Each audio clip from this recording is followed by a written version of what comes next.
और सभी का फिर से स्वागत है क्वाड में। और ये हफ्ता बहुत खास है क्योंकि हम क्वाड को JNS पॉलिसी कॉन्फ्रेंस से रिकॉर्ड कर रहे हैं।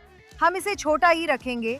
हम उन्हीं चीजों पर ध्यान देंगे जो आपको सबसे पसंद हैं, जैसे बदमाश और हीरो। हमारा ईरान के साथ एक तरह का समझौता MOU हुआ है और व्हाइट हाउस और बाकी सभी जगहों से जो भी खबरें आ रही हैं, लेबनान में लड़ाई अभी भी जारी है। समझने के लिए बहुत कुछ है, लेकिन चलिए शुरुआत करते हैं हमारे बदमाशों के नजरिए से। एमिली, इस हफ्ते तुम्हारा बदमाश कौन?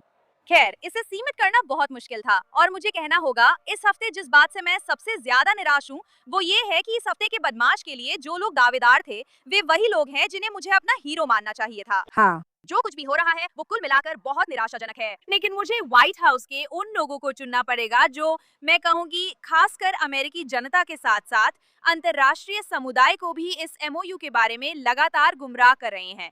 सबसे पहले ये एक MOU है, इस बात पर जोर देना चाहिए। ये कोई डील नहीं है, ये कोई शांति संधि नहीं है, ये कोई शांति समझौता नहीं है, जैसा कि व्हाइट हाउस ने साफ तौर पर कहा है। ये बहुत ही समस्याजनक है। लेकिन जिन लोगों पर मैं खास तौर पर ध्यान केंद्रित करना चाहती हूँ वे असल में ट्रम्प के कुछ सलाहकार और उनकी टीम के कुछ सदस्य हैं, खासकर सोशल मीडिया पक्ष पर, जैसा कि हमने हाल के दिनों में देखा है। इस MOU और इसमें दी रियायतों को लेकर जो इस्लामिक शासन को पैसा और ताकत देती हैं, वामपंथ से दक्षिणपंथ तक आलोचना हुई है और ये जायज भी है। और उस आलोचना के जवाब में हमने कई व्हाइट हाउस अधिकारियों या राष्ट्रपति ट्रम्प से जुड़े लोगों को खुलेआम उन लोगों की आलोचना करते और उनकी निंदा करते देखा है जो व्हाइट हाउस के फैसले की आलोचना कर रहे हैं। हमने कई अकाउंट्स को बंद होते देखा है। सिर्फ पिछले 48 घंटों में ही एक्स पर 100 से ज्यादा प्रो इजराइल और ईरानी अकाउंट्स बंद कर दिए गए हैं। हमने उन सभी अकाउंट्स को देखा जो इस MOU की आलोचना कर रहे थे और उन ऑनलाइन बदमाशों में से एक जिन्हें हम इस बातचीत में शामिल होते देख रहे हैं। असल में हमने 3 मुख्य आवाजें देखी हैं। उनमें से एक है प्रतिनिधि अन्ना पाउलिना लूना, इनमें से एक कांग्रेस की सदस्य हैं, एक है डोनाल्ड ट्रम्प जूनियर और तीसरे हैं एलेक्स ब्रूसोविट्ज जो ट्रम्प के सोशल मीडिया सलाहकार / कंसल्टेंट हैं। माना जाता है कि वो रैपिड रिस्पांस 47 अकाउंट के पीछे हैं। ये एक आधिकारिक व्हाइट हाउस अकाउंट है। हाल ही में उस अकाउंट से खुलेआम MOU की आलोचना करने वाले अन्य अमेरिकियों पर हमला बोला गया और उन पर विदेशी एजेंट या विदेशी प्रभाव अभियान के तहत काम करने का आरोप लगाया गया। इस एलेक्स वर्साविट्ज व्यक्ति ने खुलेआम कहा है कि इजराइल विदेशी प्रभाव अभियान के जरिए MOU को कमजोर करने के लिए करोड़ों डॉलर दे रहा है। ये गलत है। मैंने खुद जांचा। मैंने कल FARA रिकॉर्ड्स देखे थे। जितना सार्वजनिक रूप से बताया गया है और हमें पता है, इजरायली सरकार की ओर से किसी भी अभियान के लिए भुगतान नहीं किया जा रहा है। ये सब केवल अटकलें हैं। ये सब साजिश है ताकि ये दावा किया जा सके कि जो भी इस समझौते की आलोचना कर रहा है वो असल में कोई विदेशी एजेंट है। अब इसमें सबसे बुरी बात ये है कि जिन लोगों के स्क्रीनशॉट लेकर एलेक्स ब्रूसोविट्ज और डोनाल्ड ट्रम्प जूनियर ने साझा किया, उनमें से कुछ लोग हमारे जानने वाले हैं। वे लोग जाने माने कार्यकर्ता हैं। कुछ मामलों में वे अमेरिकी पूर्व सैनिक हैं, जैसे बच पैटरसन जो उस स्क्रीनशॉट में थे। हमारे पास स्टेला एस्कोबेडो हैं, जो एक प्रसिद्ध अमेरिकी पत्रकार और ट्रम्प समर्थक हैं। बिल्कुल, वो सच में है। तो बात बस इतनी है कि अंजा ताहा पर भी विदेशी एजेंट होने का आरोप लगाया गया था। मेरा मतलब है ये तो बस ये हास्यास्पद है। जैसे कि ये वही कर रहा है। ऐसा लगता है कि एलेक्स वर्साविट्ज ही इन साजिशों की अगुवाई कर रहा है, वही इन्हें फैला रहा है। इसे विदेशी प्रभाव अभियान कहा जा रहा है। क्या एक्स को फ्री स्पीच का प्रतीक नहीं मानते? हाँ, किसी को कैंसिल नहीं किया जाएगा जब तक आप फेक अकाउंट न हो। बिल्कुल, और इन अकाउंट्स को समन्वित अप्रामाणिक गतिविधि के लिए सस्पेंड किया गया था। वे राज्य समर्थित झूठ फैलाने पर अकाउंट सस्पेंड कर सकते हैं, लेकिन अल जजीरा को कतर की सरकारी मीडिया होने के कारण सस्पेंड नहीं कर सकते। उन्होंने 7 अक्टूबर से एक्स पर कब्जा शुरू किया। ये कई सालों से देख रहे हैं। हाँ, वाह। ये दोहरे मापदंड बेहद चिंताजनक हैं। मुझे ये विडंबना लगती है कि व्हाइट हाउस और दाईं ओर के कुछ लोग वैसे ही बर्ताव कर रहे हैं जैसा वे डेमोक्रेटिक पार्टी में नापसंद करते हैं। बिल्कुल सही। आलोचकों को चुप कराने के लिए सब कुछ बंद करना, ये वो अमेरिका नहीं है जिसमें मैं बड़ी हुई हूँ। अगर वे इतना प्रयास कर रहे हैं, तो क्या ये आपको नहीं दिखाता? There's a problem. Yeah. ये एक बुरा सौदा है, MOU है या जो भी है।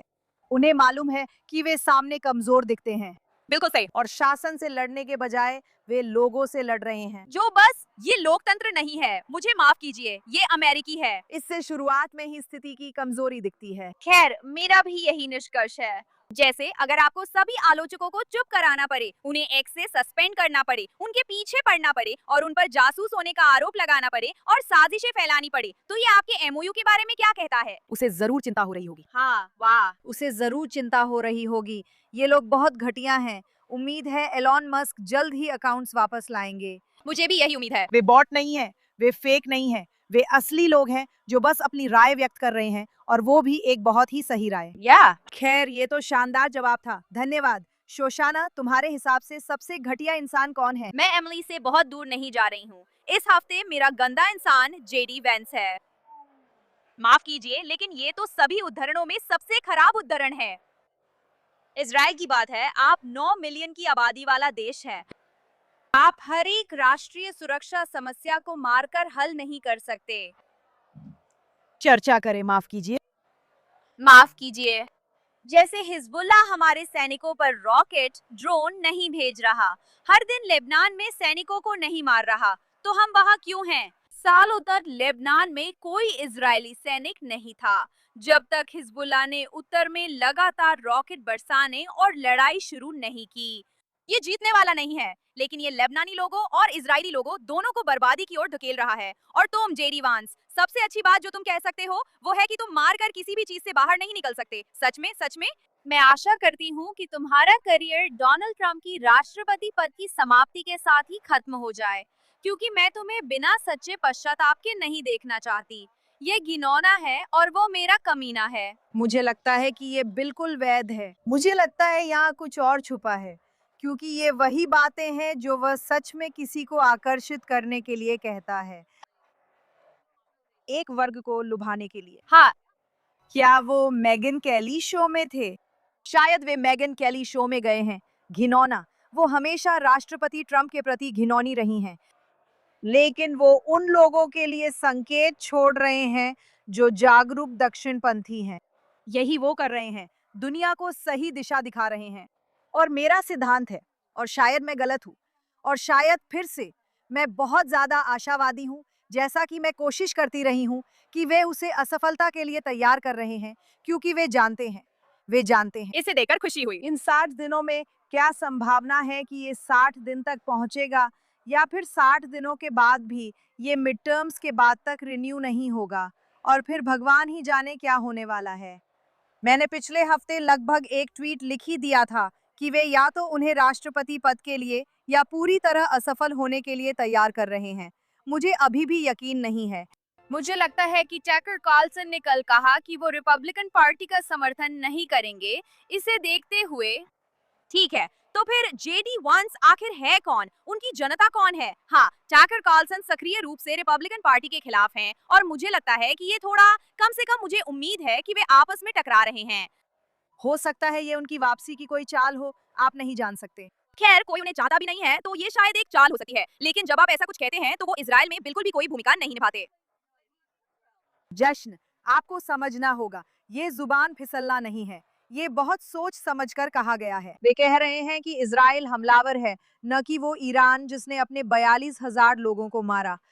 वो यही कह रहे हैं और गोलमोल जवाब दे रहे हैं। अब उन्होंने ये शुरू कर दिया है, क्या आपने देखा? ये हॉटलाइन तनाव कम करने के लिए है, ये सबसे नई चीज है। उन्होंने एक हॉटलाइन शुरू की है ताकि जब भी हिजबुल्ला इजराइल पर हमला करे या इजराइल जवाब में हिजबुल्ला पर हमला करे, तो तनाव कम किया जा सके। अब आप हमें उस शर्मनाक आतंकवादी प्रॉक्सी के बराबर रख रहे हैं जो उस शासन का है। आप होते कौन हैं? जिसने अमेरिकी नागरिकों की हत्या की है। वैसे बास मर्डर, मुझे लगता है कि वो अंधेरे पक्ष में चली गई है, और वैसे उसे अपमानित भी किया गया, क्योंकि जिस रात उन्होंने बातचीत शुरू की थी, इस्लामिक रिपब्लिक के प्रतिनिधि वहां नहीं आए थे। हाँ, फिर कतर वाले ने उससे हाथ नहीं मिलाया। माफ करना, कैमरे पे वो ऐसे था। हाँ, यही होता है जब आप कमजोर होते हैं। यही है जिसे आप बढ़ रहे हैं। या धन्यवाद शोशाना। हाँ, मुझे ये कहने देने के लिए धन्यवाद। ये बहुत जरूरी था, खासकर 3 दिन की कॉन्फ्रेंस के बाद। हम बस इसी पर बात कर रहे हैं। इस हफ्ते भी मेरा स्कमबैग वही पुराना है।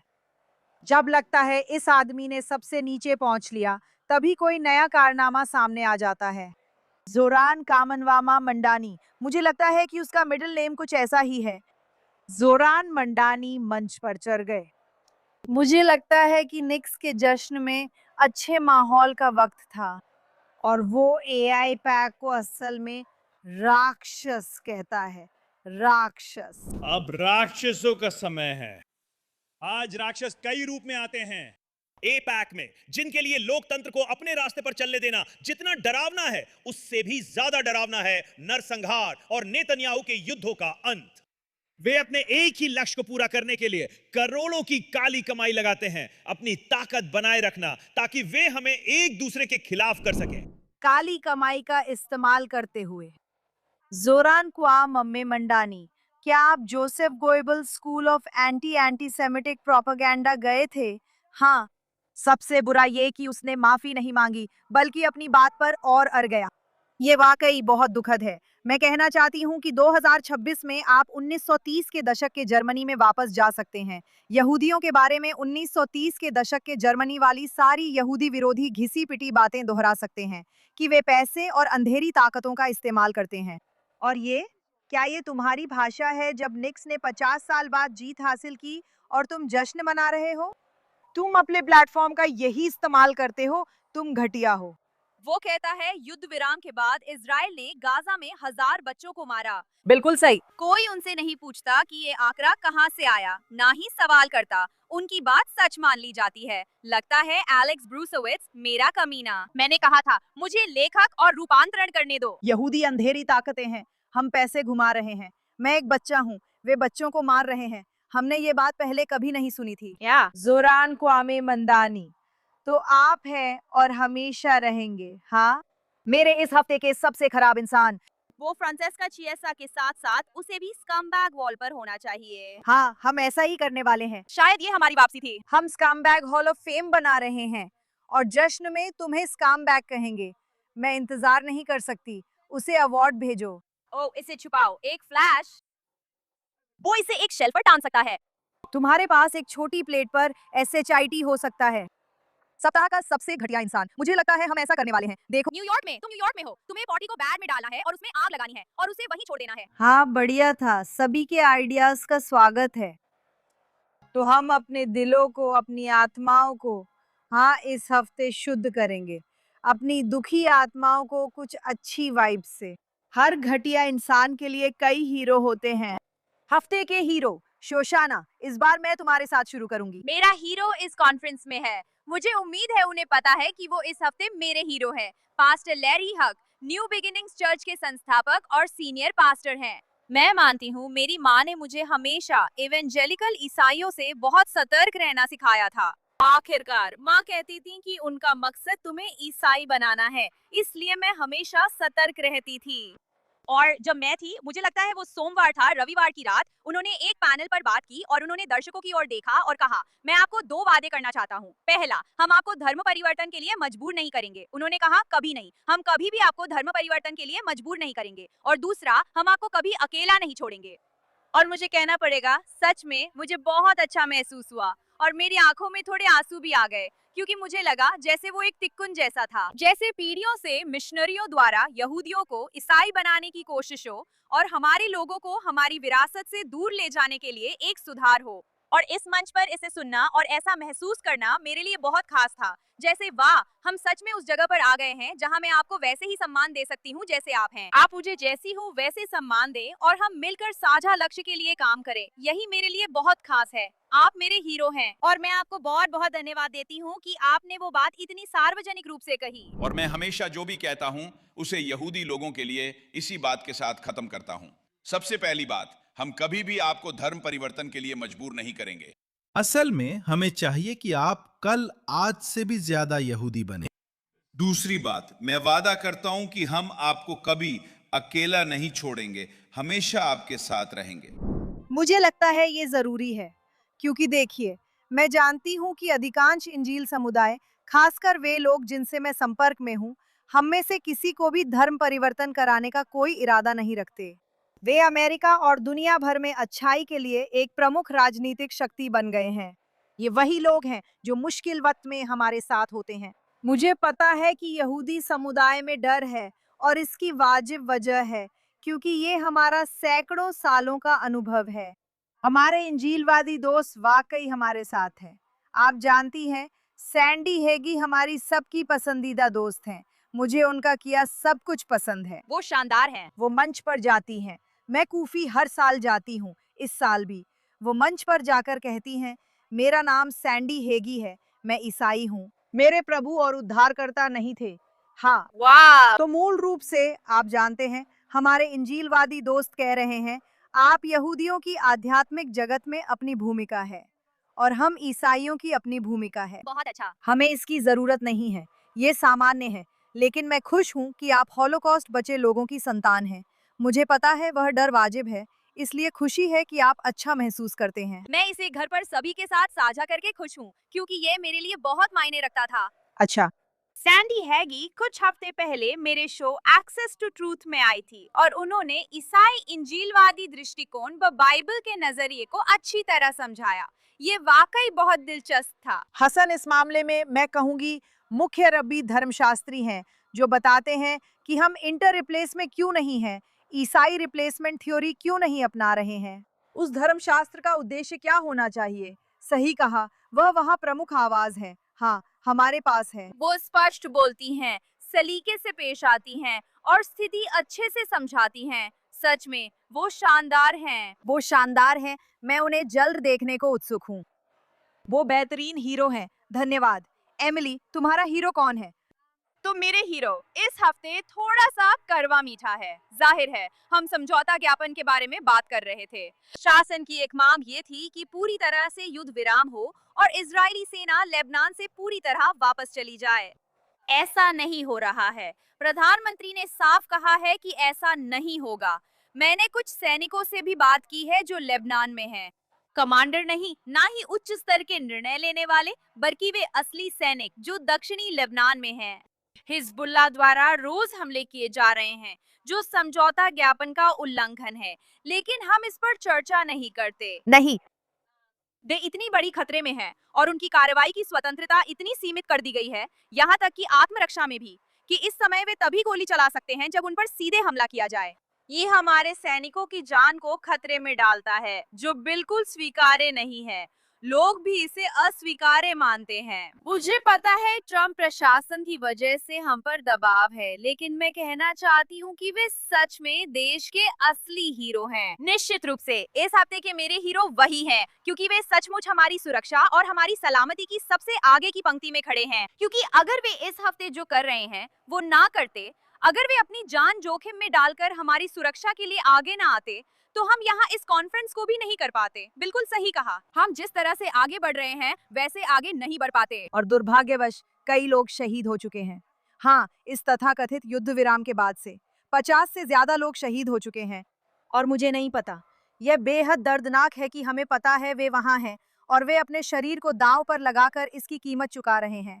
हाँ, हमारे यहाँ होने और आतंकवादियों से बातचीत की भ्रांति के लिए वे इसकी कीमत जान देकर चुका रहे हैं। ये तो वैंस ने जो कहा उसे और भी ज्यादा कठिन बना देता है, क्योंकि आप इस बात का सम्मान कैसे नहीं कर सकते कि माँ बाप अपने बच्चों को दफना रहे हैं, पत्नियां अपने पतियों और बेटियां भी। वैसे कम से कम एक महिला सैनिक मारी गई थी और ऐसा लगता है जैसे ये होता ही नहीं है। उनके दिमाग में इसका कोई अस्तित्व ही नहीं है। उन्होंने अपनी आंखों पर पट्टी बांध रखी है। समझौता ज्ञापन के बाद 4 आईडीएफ सैनिक मारे गए। व्हाइट हाउस ने कोई टिप्पणी नहीं की।